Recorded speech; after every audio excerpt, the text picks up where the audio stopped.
నమస్కారం JP news కు స్వాగతం। సైదాపురం శివాలయానికి 2 లక్షల వెండి మకర తోరణం వితరణ।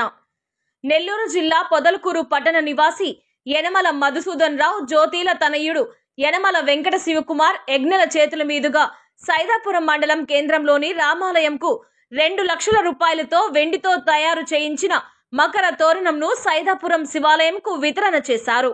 స్వంత గ్రామమైన సైదాపురం గ్రామంలోని సిద్ధేశ్వర స్వామి గుడికి వెండి మకర తోరణం వితరణ సందర్భంగా ఆంజనేయ స్వామి గుడిలో వెండి మకర తోరణంకు ఆదివారం పూజలు నిర్వహించి మంగళ వాయిద్యాలతో శివాలయంకు వెండి మకర తోరణంను పూజలు చేస్తూ స్వామివారి గుడికి చేర్చారు।